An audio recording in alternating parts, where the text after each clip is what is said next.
Thank you very much, Marie. Merci beaucoup, Marie. I'm very happy to Je suis be absolument here. Good morning, ravie d'être everyone. là ce matin avec It's my vous. first Bonjour time à to tous. attend C'est la this, première fois que je scientific participe days, à ces and journées it's an honor for me to scientifiques. start C'est un this session honneur of d'être le presentation. premier The à first faire ma session after the présentation keynote pendant of, la première Professor session Vontanak, the suite great keynote, au and discours I'm also du eloquent as ministre he et is, du but I will try. professeur Vontanak. Je ne suis I pas will sûre make d'être this aussi presentation éloquent, with, mais je vais partager cette Linda présentation and avec le we are professeur going Linda to talk Witkop about et Strive. nous allons vous parler du réseau Strive stands Strive. for Strive, cela veut Strategies and dire Treatment stratégie for et traitement pour les Respiratory infections Infection respiratoires and et Viral les urgences virales en It's anglais. a global clinical C'est en research fait consortium un with a consortium de strategic recherche vision mondial to avec une improve vision the clinical stratégique outcome pour of améliorer patients with l'issue infections clinique pour and les be prepared patients to souffrant de respond to maladies infectious infectieuses, disease pour se préparer emergencies. justement à répondre aussi à l'émergence de This should be nouvelles done maladies through infectieuses. a rapid Et implementation of ceci peut clinical être trials réalisé par une mise en œuvre designed rapide to des résultats inform des practice études guidelines, cliniques public pour health policy, préparer des and recommandations, des healthcare politiques delivery. de santé This is publique a key et element des for services de santé. Strive. C'est vraiment, It ce sont les, aims to les briques conduct clinical, fondatrices de high quality Strive. clinical Il trial s'agit research, donc de build and recherche support clinique de haute investigator qualité capacity, pour build développer les capacités sustainable des chercheurs, agile pour infrastructure avoir des that can infrastructures rapidly agiles et respond durables to qui sont infectious en mesure de disease répondre rapidement en emergencies. cas d'urgence liée à des maladies The infectieuses. consortium Le brings consortium together more rassemble than plus 300 de clinical 300 sites sites in 44 cliniques countries répartis dans across the 6 44 continents pays sur and 6 continents coordinated et by coordonnés par 9 9 ICC. ICC. ICC, ça veut dire Centre de And coordination on this picture, you can international en see anglais, the donc CCI en organization français. of Sur Strive. cet organigramme, vous voyez We comment have est organisé le réseau pyramid Strive. Nous structure. avons une structure At the top, pyramidale. we have the Tout en haut, Statistical and nous Data avons Management Center, le Centre de SDMC, gestion des at, statistiques et des University données, of le Minnesota. SDMC de l'Université du This Minnesota. SDMC Ce centre is hosting the SDMC central database.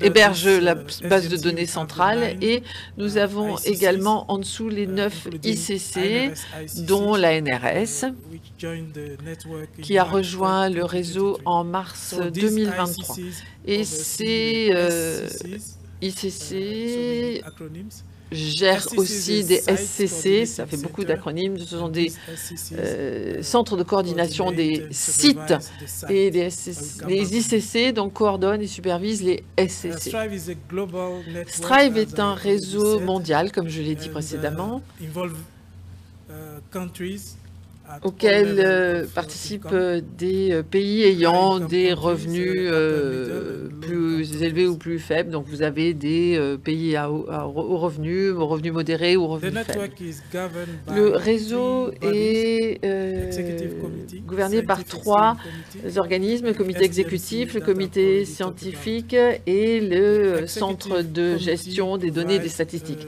Le strategic comité and exécutif operational, nous donne les orientations stratégiques.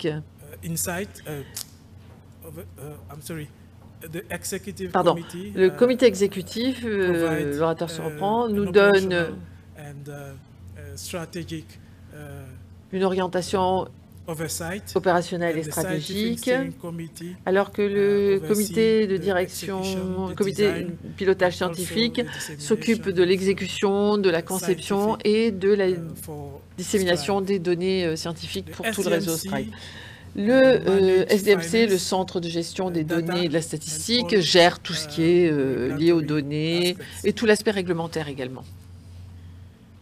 The scientific steering committee Le is comité led by directeur a chair, scientifique two est co-chairs, and the présidé scientific, par un président, deux project vice-présidents et It un brings together directeur de more than projet 60 scientifique. people. Il emploie plus de 60 personnes weekly qui se réunissent de manière take hebdomadaire decisions on pour science prendre des and décisions advise the executive committee. et conseiller le In comité this steering exécutif. committee, we have Au sein key du leads comité from ICC, directeur, nous avons the Kaylit chair de and l'ICC, co-chair various protocols, un président some et experts, vice-président and the pour différents community protocoles, des experts et des représentants des communautés. Here we have the ICC Ici, INRS, nous voyons and this ICC is l'ICC coordinated by ANRS qui est the coordonné professor par le Yazdan professeur Pana and Yazdan Professor Linda Pana Witkop, et le who is professeur the Linda Witkop, deputy, et qui and, sont both of aidés them par are, des members of the executive committee. subordonnés et les membres du comité exécutif. L'ICC est soutenu par l'Euclid Mart, qui est dirigé par Linda,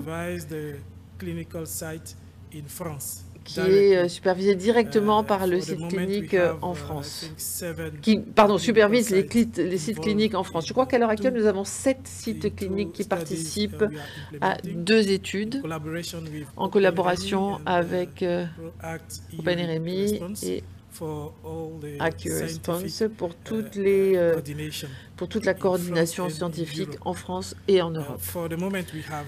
Et pour l'heure, nous avons donc, comme je le disais, 7 sites, mais nous pensons en accueillir d'autres dans un avenir proche. Le deuxième CTU, c'est Mereva, et j'en suis le coordinateur.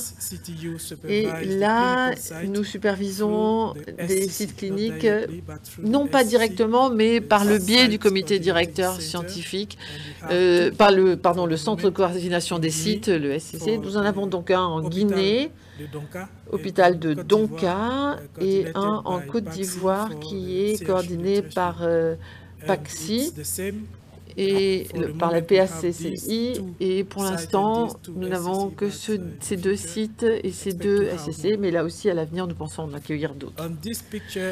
Et enfin, sur la photographie tout à fait à droite, vous avez les représentants de l'ANRS lors de la réunion Strive, Alpha, Petit P de l'ANRS, Karine Houry, Christine et Linda qui représente Euclid Mart et moi-même. Et je vois dans cette salle qu'il y a des personnes justement qui travaillent pour Strive. Je vois par exemple Cédric, et je voudrais vraiment dire bonjour et saluer toutes les personnes concernées. Et je crois que maintenant, je vais passer la parole à Linda. Et juste avant de terminer, j'aimerais la remercier et la féliciter pour son engagement, pour sa capacité à diriger. Je voudrais vous rappeler qu'elle est la présidente d'un très beau programme, une étude observationnelle. Et voilà, je vous donne la parole.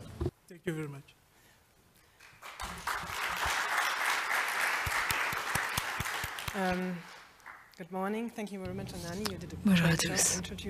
Merci beaucoup, Anani, d'avoir présenté ce réseau. C'est une sacrée machine. Il nous a fallu un certain temps pour intervenir et comprendre son fonctionnement, mais je pense qu'on est rendu, comme on dit au Québec, et on constate des améliorations sur notre fonctionnement, notre mode de fonctionnement collectif. Pour faire le lien avec l'intervention précédente, il s'agit de construction collective, d'engagement mutuel, d'inclusivité. Ça fait partie de nos missions, d'avoir de la diversité, de l'inclusion, de l'équité, et surtout par les temps qui courent, la situation est très difficile. Donc ça fait partie de nos valeurs. On est tous d'accord là-dessus. Ce sont des valeurs qui sont fondamentales pour notre réseau. Même si la signature effective est impossible, on peut s'engager vis-à-vis de ces valeurs et on lutte pour les protéger. J'aimerais dire quelques mots concernant notre portefeuille actuel. Comme vous pouvez le constater, à l'écran, ce portefeuille de recherche est en évolution constante. Il y a des essais toujours en cours concernant la COVID-19, donc 2 essais dans le cadre d'un protocole maître développé au cours de la pandémie. Donc ces essais sont encore en cours. On va voir ce qui se passera très bientôt. En d'autres études très prometteuses en perspective, des études observationnelles. Je rentrerai davantage dans les détails avec la diapo suivante, et de nouveaux essais à l'horizon qui vont couvrir de nouvelles dimensions de l'infectiologie. Notamment, il y a un essai qui concerne l'utilisation des corticoïdes pour les infections respiratoires graves chez des patients hospitalisés. Et un essai sur la dengue, notamment, Et nous rassemblons les meilleures équipes possibles pour faire en sorte que cet essai soit le meilleur possible. Donc les travaux sont en cours et puis potentiellement il y a d'autres choses qui pourraient se faire jour, notamment des essais de vaccination, mais on n'y est pas encore. Mais en tout cas, les discussions sont en cours. Donc, je vais maintenant vous présenter plus en détail cette étude observationnelle dont j'ai l'honneur d'occuper la présidence. Alors, il y a 3 co-présidents qui apportent leur savoir clinique et statistique. C'est une étude dont on parle depuis très longtemps.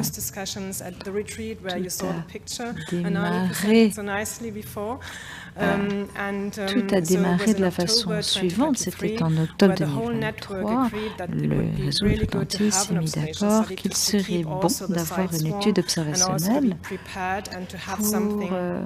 pour pouvoir être bien préparé et pour pouvoir agir rapidement, pour fournir les données très rapidement permettant de construire un essai clinique en cas d'urgence. Donc on y travaille depuis et on a beaucoup parlé, on a mis en place un protocole pour couvrir ces différentes dimensions, car ça nous permet de mieux nous préparer. S'agissant de la conception de nouvelles études, mais autre défi, car on souhaitait également faire de la recherche pour répondre à des questions très actuelles. Il ne s'agit pas simplement d'avoir un protocole d'observation, on veut également faire de la science. Donc on a mis en place un protocole principal. Il s'agit d'un programme d'études observationnelles longitudinales et prospectives qui recruterait des patients adultes hospitalisés dans le cadre d'une maladie aiguë infectieuse. Donc, avec notamment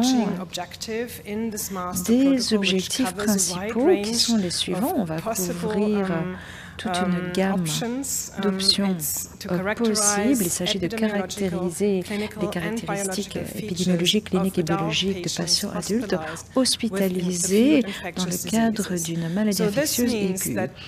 Qu'est-ce que cela signifie? Ça signifie que potentiellement, on est en mesure non seulement de recruter des patients présentant des maladies respiratoires, mais également d'autres maladies nécessitant que l'adulte soit hospitalisé.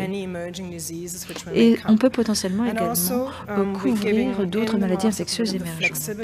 Ça nous donne la souplesse nécessaire pour incorporer des populations plus spécifiques, donc ça permet de rétrécir les critères de recrutement et d'inclusion, qui pour l'instant sont très larges. Vous voyez ici, les critères d'inclusion sont très larges. Ça nous donne ces flexibilités, comme je vous l'ai dit.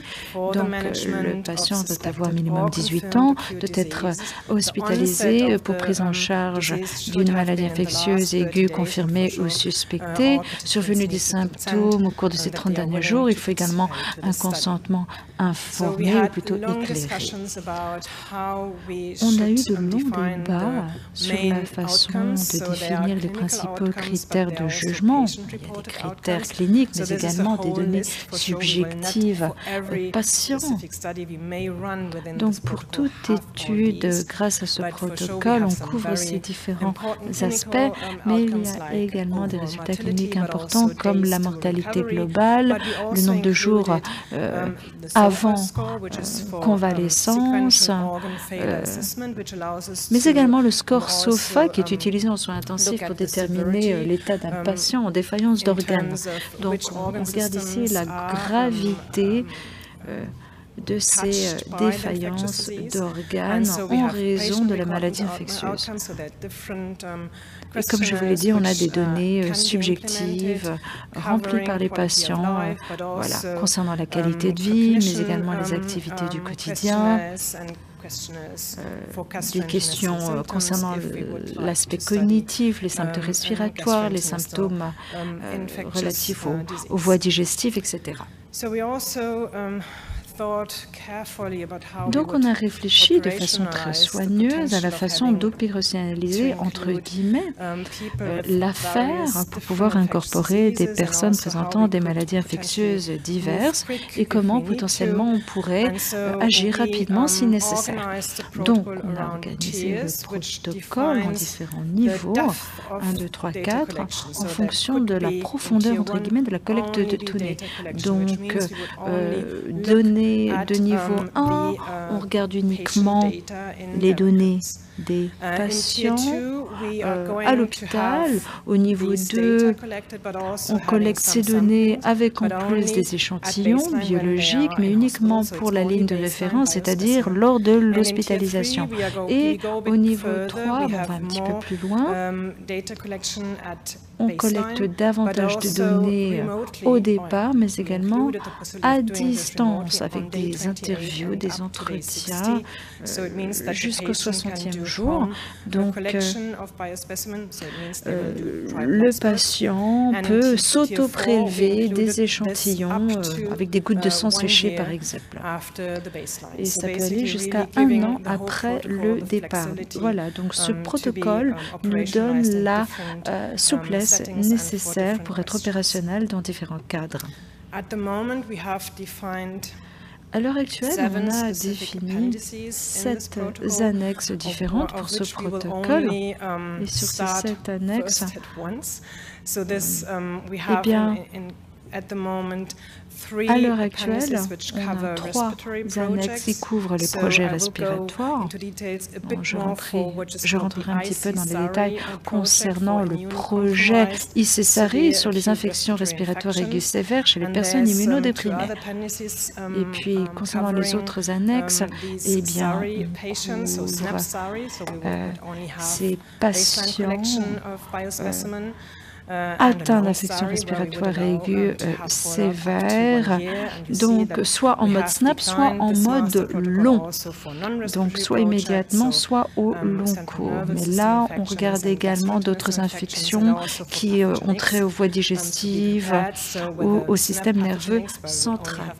Donc, maladie X, soit au long cours, soit dans l'immédiat. Donc, niveau 2 ou niveau 4. Quelques mots concernant le projet ICSARI, donc le projet sur les infections respiratoires aiguës sévères chez les personnes immunodéprimées. On a beaucoup parlé de ces questions que l'on pourrait aborder dans le cadre d'un protocole d'observation. Et sur la base de ces longs débats, on a parlé au groupe de travail, mais également au comité scientifique, et il manque encore des données concernant l'évaluation complète des causes des infections respiratoires aiguës sévères chez les patients immunodéprimés. Donc cette évaluation fait encore défaut, et puis les causes et la distribution des agents pathogènes peuvent varier en fonction de l'état immunitaire, de la région et de la saison.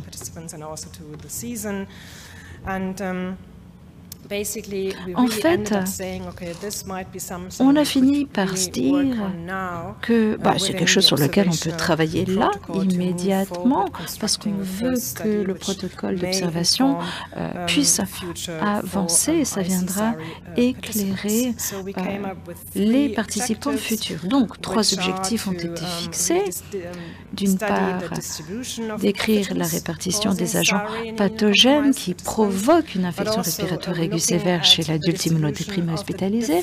Objectif numéro 2, décrire la répartition des affections immunodépressives chez les adultes immunodéprimés hospitalisés pour ce type d'infection, et ce dans le monde entier, sur nos différents sites.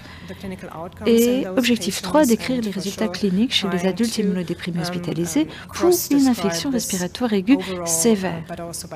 Donc, dans différents cadres, petit a dans l'ensemble, petit b par agent pathogène détecté, petit c par état immunodépressif. Donc, on a décidé de démarrer sur 50 sites dans 22 pays. Vous voyez la répartition géographique à l'écran. Donc, un peu plus de 20 sites aux États-Unis, États-Unis, voilà, 21 sites aux États-Unis, 10 en Europe, 6 en Amérique du Sud, 6 dans la zone Asie-Pacifique, 6 en Afrique et 1 en Australie. Voilà, c'était histoire de démarrer le protocole. C'est ce qu'on appelle la première vague. Et potentiellement, il y aura d'autres sites qui seront rajoutés à l'avenir parce qu'il faut bien avancer. Et donc, il a fallu qu'on prenne une décision. Anani l'a déjà dit, toute une équipe a participé et un grand merci à tout le monde. Merci notamment à nos fournisseurs de financement. Bon, ça fait 2 ans qu'on travaille d'arrache-pied. J'espère que la diapo n'oublie personne. C'est important pour la NRS-ICC, pour le reste du réseau. En fait, il me faudrait 10 diapositives si je vous souhaitais, si je voulais absolument remercier nommément chacune des personnes. Donc, vous n'êtes pas oubliés. Merci de votre attention. Merci beaucoup pour ce magnifique respect du temps, à 5 secondes près. Franchement, bravo. Est-ce qu'il y a des questions dans la salle? Il y a aussi des questions en ligne qui peuvent apparaître. Est-ce qu'il y a des questions dans la salle? Oui, alors du coup, normalement, il y a un micro qui doit se promener.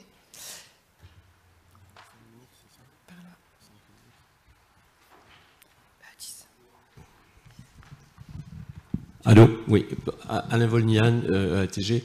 Linda, merci beaucoup pour votre présentation, c'est super intéressant. Je la pose en français, ma question, je pense que je peux. Je vais parler diversité parce que j'ai l'impression que tout ce qu'il y a en tête, j'ai pas vu beaucoup de diversité dans les personnes, mais c'est pas ma question principale. Je vois qu'il y a des essais quand même super intéressants, par exemple sur la dengue. Je repère qu'il y a André Cabier qui est de Martinique, mais je ne vois pas dans la liste des sites des territoires français, comme la Réunion, comme la Guyane française, la Guadeloupe et la Martinique. Donc, est-ce que tu peux préciser, Linda, s'il y a un développement de ces essais dans ces départements-là? Merci beaucoup, Alain. Donc, je vais commenter pour la diversité. Donc, c'est un vrai but. Et en effet, ça n'apparaît pas tellement là, mais c'était quelque chose qu'on a bien remarqué et qu'on voulait changer. Et c'est pour ça qu'on l'avait mis comme mission et comme objectif même, en fait, dans le réseau. On va continuer à le faire et donc en tout cas pour la SCC-NRS, je pense qu'on essaie vraiment de faire l'effort aussi pour monter les personnes. Donc on a faire monter André Cabier pour qu'il participe aux discussions avec son équipe. Et la identification des sites se fait au fur et à mesure. Et évidemment, pour la dengue, on va, en collaboration avec OpenRMI, proposer donc plutôt des sites outre-mer pour faire partie de ces essais-là, ce qui est beaucoup plus logique que en fait, des sites en France. Donc, on est bien d'accord.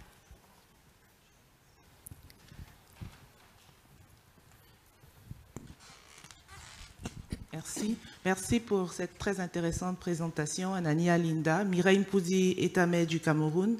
J'ai vu sur une des slides une petite astérix qui mentionnait qu'il y aurait des sites Prism qui pourraient être intégrés dans le réseau Strive. Alors, je voudrais savoir quel mécanisme vous avez prévu pour faire ça et quels seraient les délais ou le timeline.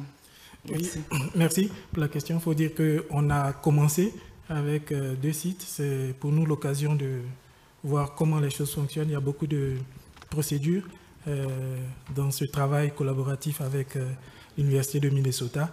Ce n'est pas des choses auxquelles on était forcément habitué, mais on commence à bien maîtriser. On a commencé avec la Côte d'Ivoire et puis la Guinée. Déjà pour la dengue, on a inclus le Burkina. Et puis, progressivement, on va contacter les sites de Prism. En tout cas, dans notre portfolio, je veux dire, de sites, c'est tout le réseau, que ce soit en Afrique, et même aussi en Asie et partout où il y a des Prism. Donc, les contacts ont été déjà pris en amont, mais pour la mise en œuvre, on va recontacter ces différents prismes-là.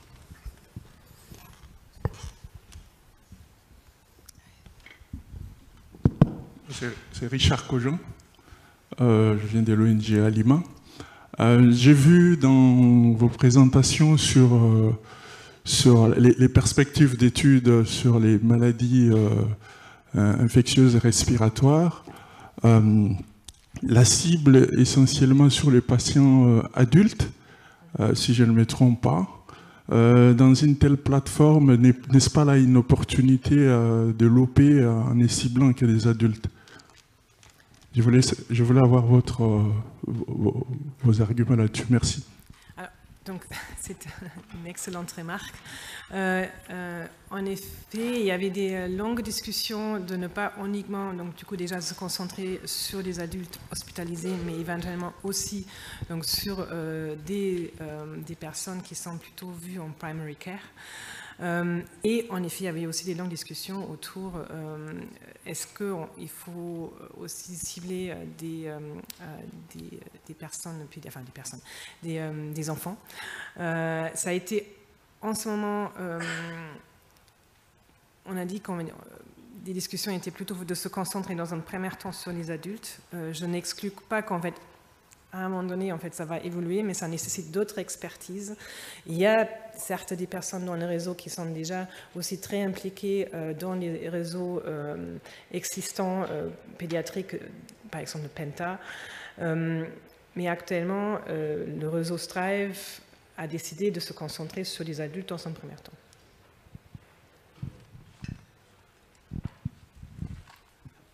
Bonjour, donc Patrick Mavingui, moi je suis directeur d'une unité à l'île de la Réunion qui travaille sur les maladies infectieuses.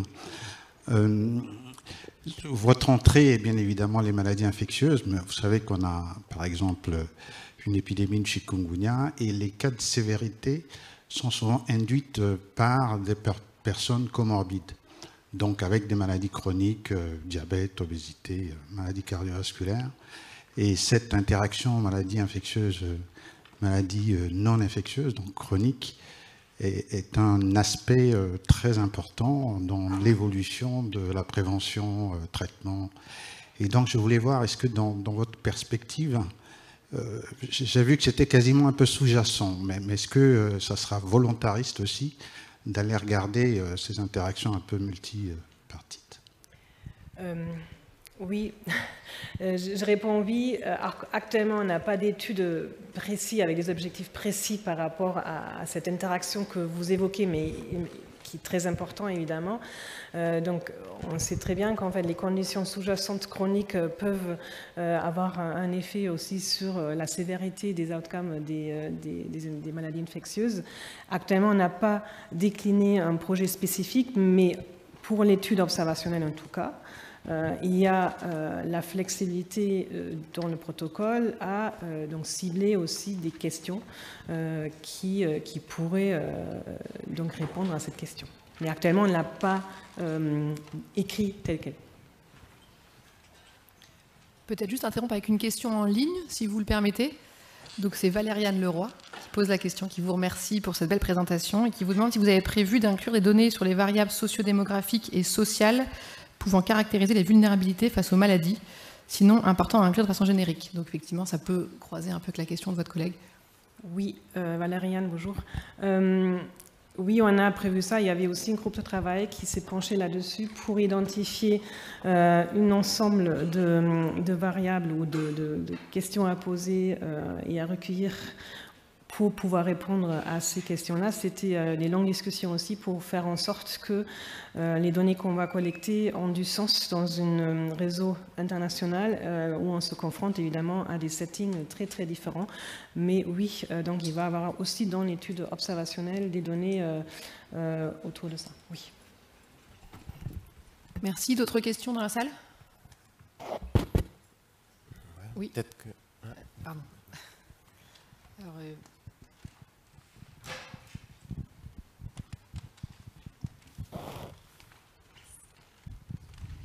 Bonjour et merci pour la présentation. J'ai une petite question pour faire le parallèle avec la présentation du professeur Fontanac tout à l'heure.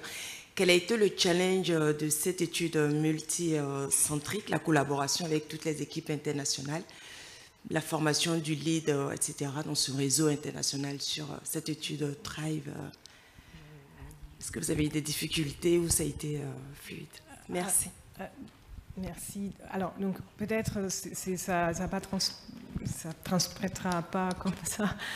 Donc, le réseau Strive, en fait, s'est construit autour d'un autre réseau qui était déjà là présent depuis très longtemps qui s'appelait Insight, qui existe encore, qui a été créé donc il y a, je pense maintenant une vingtaine d'années, si je ne me trompe pas exactement, pour aussi créer des gros essais cliniques pour répondre à des questions dans le VIH. Et donc c'était un réseau qui a donc en effet fait des essais magnifiques et qui ont changé de manière profonde en fait la prise en charge des patients vivant avec le VIH.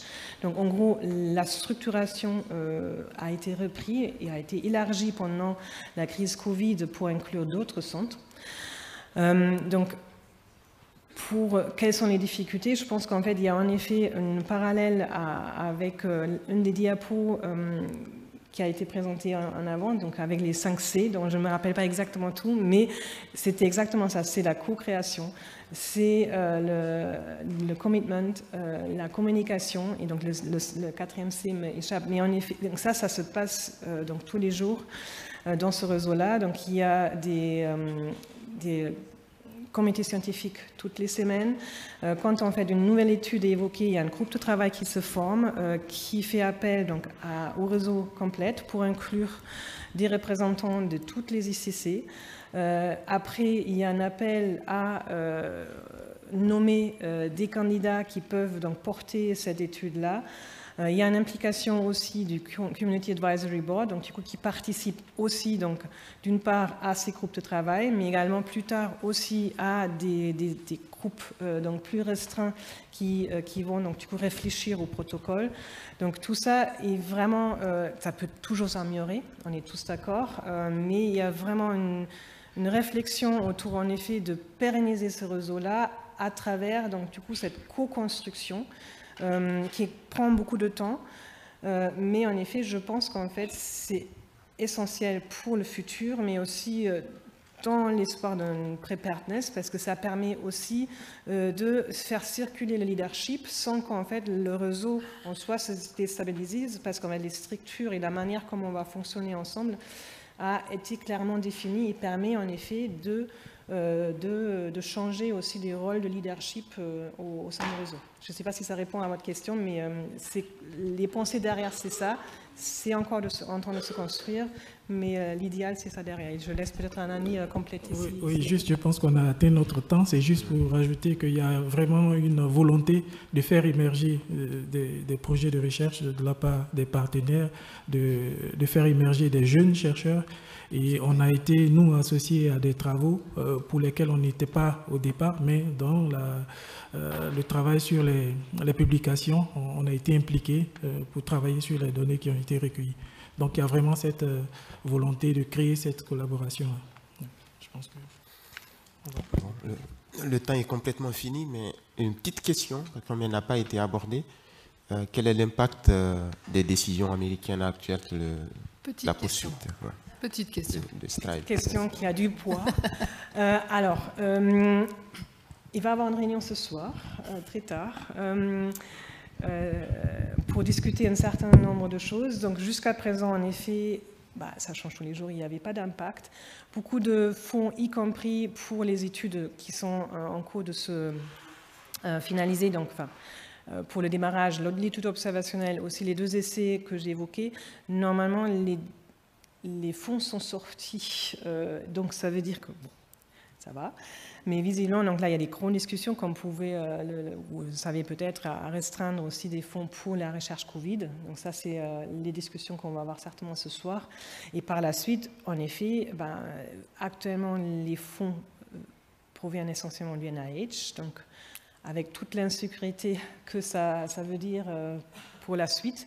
Mais il y avait déjà des discussions qui ont été entamées bien en amont pour voir comment on peut aussi donc, rendre plus fort l'Europe là-dedans, étant donné qu'il n'y a pas que l'ICCNRS, il y a aussi un ICC à Copenhague, avec des partenaires aussi des pays de l'Est, dont l'Ukraine par exemple, pas que, mais aussi il y a Londres qui est impliqué, et donc du coup il y avait déjà une idée en fait de faire monter les Européens dans un premier temps dans ce réseau-là, y compris donc pour soutenir aussi financièrement ce réseau. Mais donc ça va peut-être s'accélérer. Bon courage pour ça. Merci beaucoup. Je pense qu'on doit passer à Je vous remercie beaucoup.